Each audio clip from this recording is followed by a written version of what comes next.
আসসালামু আলাইকুম। অনেকদিন আগে আমি একটা ইনকিউবেটর নিয়ে এসেছিলাম। আলহামদুলিল্লাহ সেই ইনকিউবেটর থেকে আজ কোয়েল পাখির ডিম থেকে বাচ্চা ফুটে বের হয়েছে।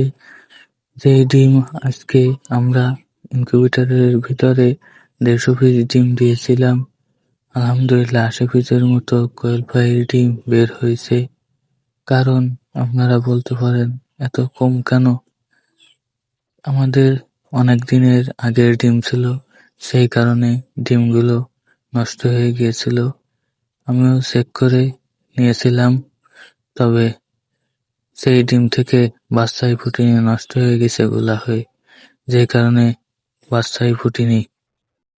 আলহামদুলিল্লাহ, যা পাইছি রিজিকে যেটাই আছে আলহামদুলিল্লাহ। আজকে তাই ইনকিউবেটর থেকে ডিম বের করে আমাদের বোর্ডিংয়ে দিতে হবে, কারণ অলরেডি মেশিনের ভিতর ২ দিন বয়স ওভার হয়ে গেছে। মেশিনের ভিতর খাবার দিয়েছিলাম, তাই আজকে একটা বোর্ডিং সেট করতেছিলাম, বোর্ডিং এর ভিতরে দিয়ে দেব। আপনারা বোর্ডিং করবেন কিভাবে? বাজারে আপনাদের নিকটস্থ বাজার থেকে একটা হার্ডওয়্যারের দোকান থেকে একটা হার্ডবোর্ড নিয়ে আসবেন। মাঝখান থেকে সমানভাবে কেটে সেই হার্ডবোর্ডটা গোলভাবে দিয়ে দেবেন। অবশ্যই ক্লিপ লাগায় দেবেন।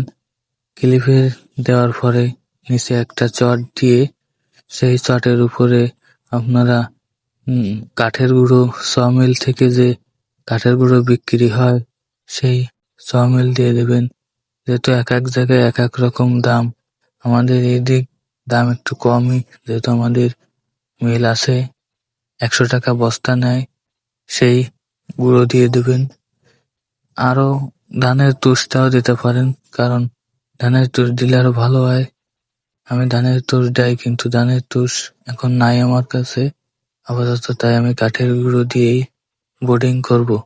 যেহেতু বোর্ডিং করবেন ১ থেকে ১০ দিন, প্রথম দিন থেকে ৩ দিন পর্যন্ত খাবেন লাইসোভিট আর ডক্সিওভিট লিটার ১ গ্রাম করে ৩ দিন। ৪ দিনের দিন জেনাডব্লিউএস ১২ ঘন্টা খাওয়াবেন সাদা পানি ৬ দিন। সপ্তম দিন থেকে খাওয়াবেন থায়োবিন লিটারে ১ গ্রাম করে ১২ ঘন্টা আর ১২ ঘন্টা জিঙ্ক। এভাবেই ১০ দিন বোর্ডিং সম্পন্ন করবেন। ১০ দিন পর বোর্ডিং শেষ হয়ে যাবে। যেহেতু আমি প্রথমবার ১৫ দিন ১৩ দিন করব, কারণ প্রথমবার বাচ্চা একটু বেশি দিন করাই ভালো। সামনে ঠান্ডার দিন আসতেছে। আমি এতে এখন বোর্ডিং এর ভিতর পানি দিয়ে দিলাম, ওষুধ দিয়ে দিছি লাইসোভিট। পানির ভিতরে আপনারা প্রশ্ন করতে পারেন মার্বেল দিছি কেন? যেহেতু মার্বেল না দিলে বাচ্চা ভিজে যায়, আমি এই পরিস্থিতির সম্মুখীন হয়েছি, সেই কারণে আমি বাজার থেকে মার্বেল কিনে এনে ভিতরে দিয়ে দিছি। এখন বোর্ডিং এর ভিতর কোয়েল পাখি দিয়ে দিচ্ছিলাম। বোর্ডারও রেডি। মাশাআল্লাহ, ৮০ পিসের মতো বাচ্চা পেয়েছি। আলহামদুলিল্লাহ, যেটাই পেয়েছি সামনে আরো ভালোভাবে ভালো ডিম দেব। এখন কিভাবে পানি খাচ্ছে? যেহেতু ওষুধের পানি, ২ দিন কিছু খায় না, সেই কারণে সবাই খাওয়া নিয়ে ব্যস্ত।